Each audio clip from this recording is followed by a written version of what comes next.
ka-shoutout na magandang umaga. So, for today's video nga pala, ipapakita ko sa inyo ang mga gamit namin at saka ang mga ingredients sa aming paggagawa ng leche plan. So, marami nga po pala kami po-order for New Year. Bali, hindi ko na na-vlog yung mga po-order namin at yung aming paggagawa ng leche plan nung Christmas. Bali po, ang nagawa po namin ay 150 tubs. So, ngayon po, ang order pa lang namin ay 107. So, December 28, 2023. So, maghihintay pa po kami hanggang December 30 ng following orders po. Gawa ng iba po, hindi pa po nakakapag-order sa amin, yung aming mga suki. At naghihintay pa po ng rush. Rush time, rush hour. So, ayan, papakita ko po sa inyo. Nag-order po kami bali ng 10 tray ng itlog kay Ma'am Lakana. Doon po ay maganda po yung kanyang burok at siya po talaga ay dilaw na dilaw. Kaya doon po kami na-order. So, bali per tray po ay 220 pesos na.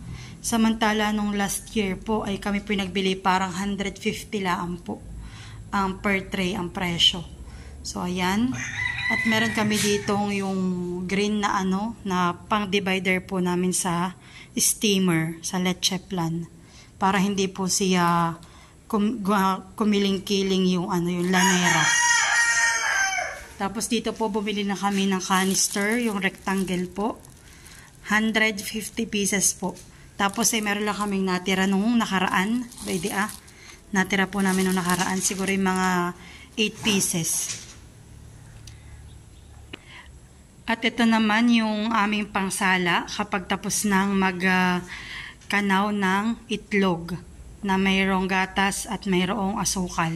So, sinasala po namin para yung white yung similya po ng itlog ay hindi po mapasama.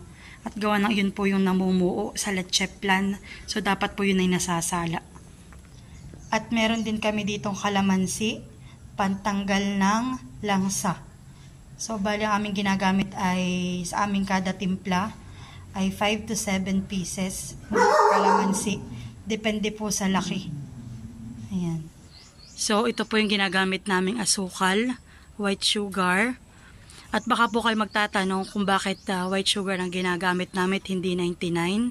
Maski po mahal ang white sugar, ito po mas pipiliin namin gamitin. Dahil ito po ay, kumbaga, subok na namin at nag-try din po kami ng 99 ang gamit. Ay iba po ang kulay ng leche plan. Ma-brown-brown po. Pero pag ito po ay yung talagang saktong-sakto lang, kakulay rin po ng kulay ng itlog, egg yolk po. Ganun lang din po ang kulay ng kalalabasan ng texture ng ating leche plan. Ayan. At ako po ay nagbili na ng isang sako nung nakaraan ng Christmas. So, bali natira na lang po ay 18 kilos. Ayan. Ito na po pala yung natapos kong i-syrup. At ayan po, caramelize na ang ating sugar. Ayan. At dito naman po ako may nakasaklang. So, ayan, unti-unti na po natutunaw ang ating asukal. At ganun din po sa kabila.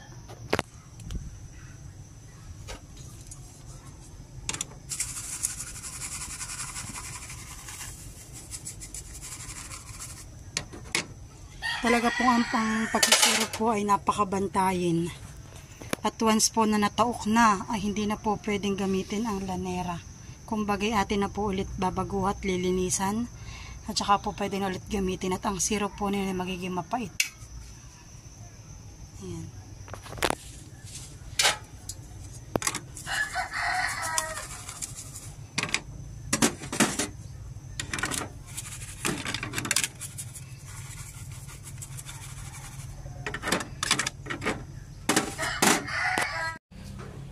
Ayan po.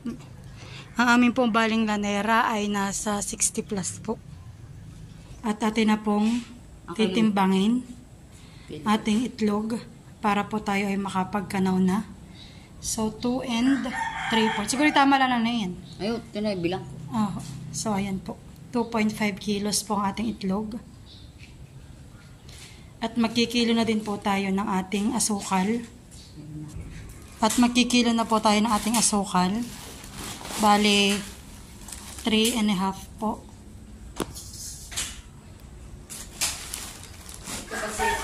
Ito nga po pala yung ginagamit din naming tara dun sa aming kiluhan, kaya okay lang po yan. Pwede lang idiretso sa pagkikilo. Yan, lagayan na ito.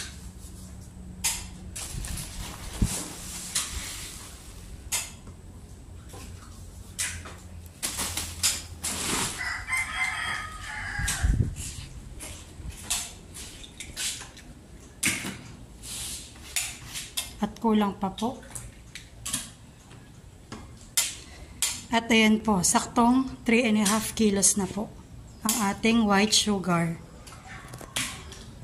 Ayan po, at si Nanay po dito nagbabati na ng itlog para sa isang saklang na leche flan.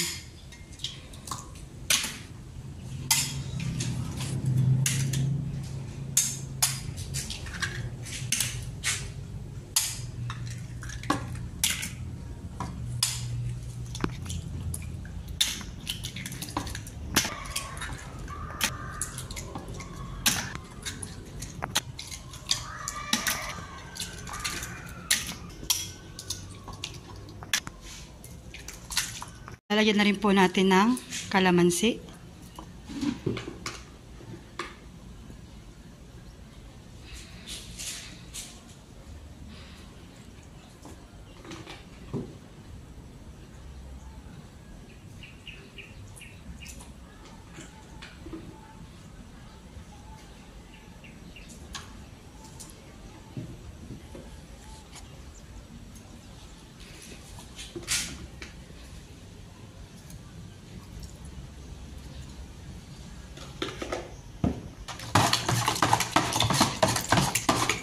At ito po ay ating babatahin hanggang sa mawala na po ang buo-buong itlog. At after po na ito ay maglalagay na po tayo ng asukal na 3 kilot kalahati.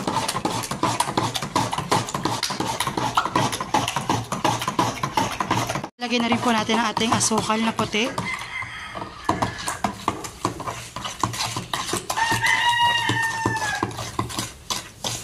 Ay, shucks. Pinabili ko na kadobis ng gatas.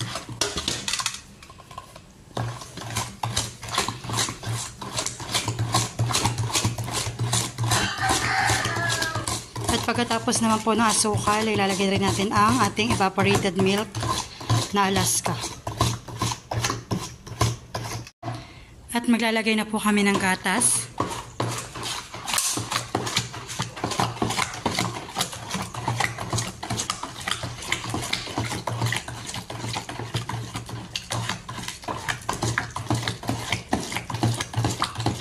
Bali, ang nilalagay po namin dito ay 7 na tins. Kan.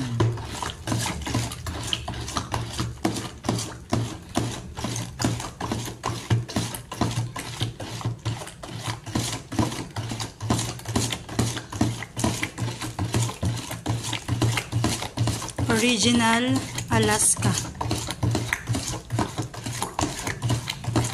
Tapos na rin po ako mag-syrup ng isang saklang.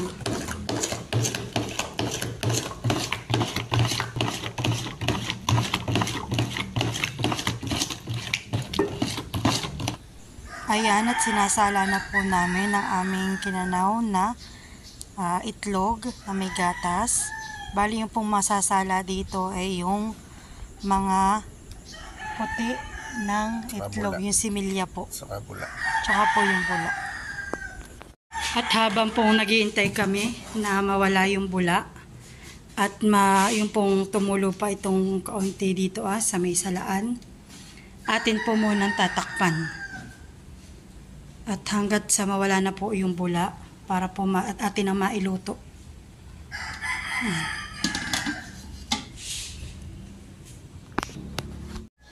Maglalagay na po tayo ng tubig sa ating steamer at tayo po ay magpapakulo na para tayo makapagsaklang na ng ating leche flan.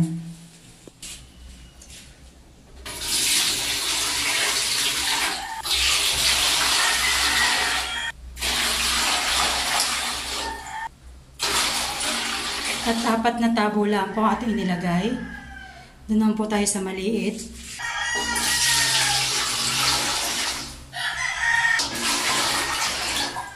At 2 tabo naman po. Atin na pong tatakpan at atin na pong papakuluin.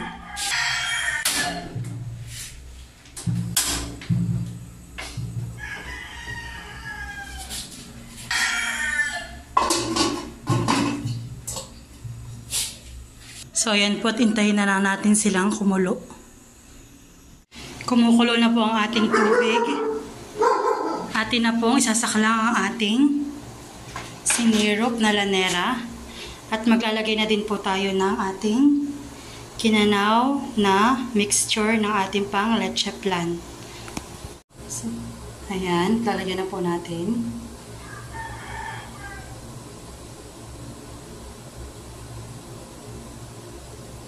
Apaw na apaw po ang paglalagay natin.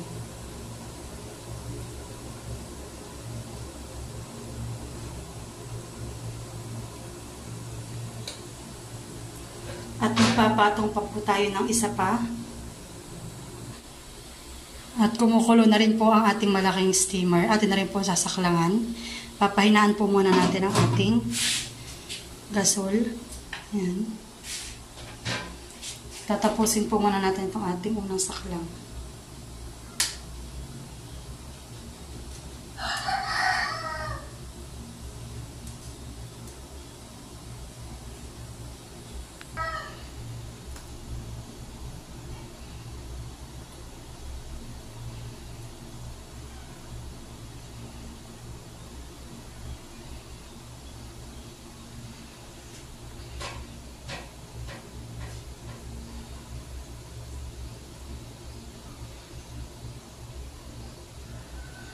Ayan, at atin na pong tatakpan.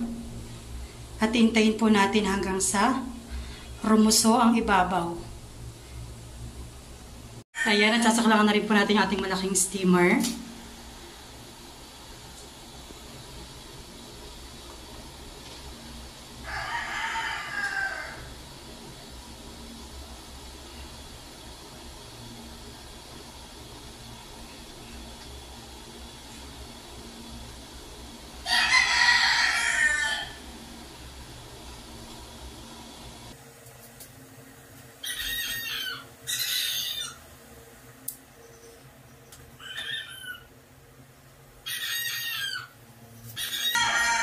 Ilalagay na po natin yung ating pan-divider.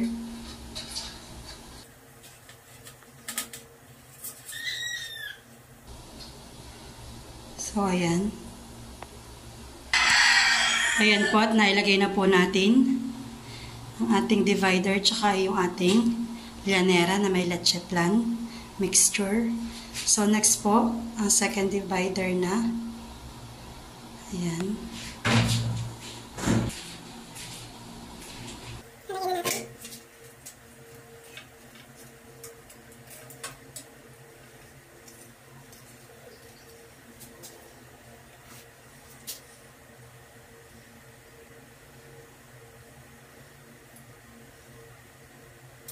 Yan po, kami po magsasali na ulit.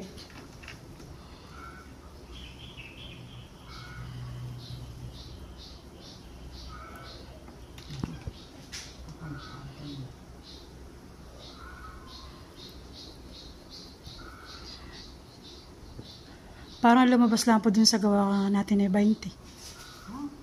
Oo. Ang matagal ito si Lydia. Upset lagi 2.7. Hindi mo nasa libo ko lang sa taka ng gatas.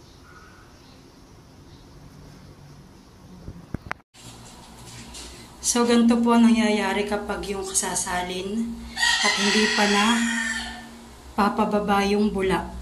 So, sobra niya pong bula. Ayan. Atin na pong tatakpan at tayo po maghihintay ulit ng 10 minutes at i-check po natin ang kondisyon ng ating leche flan.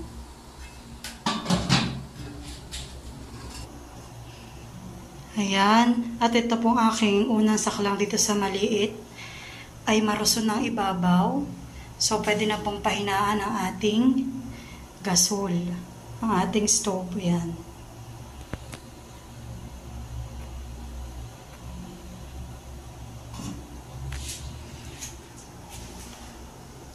At ayan po, at pinahinaan na po natin ang ating stove. Ayan po, at luto ng ating leche flan.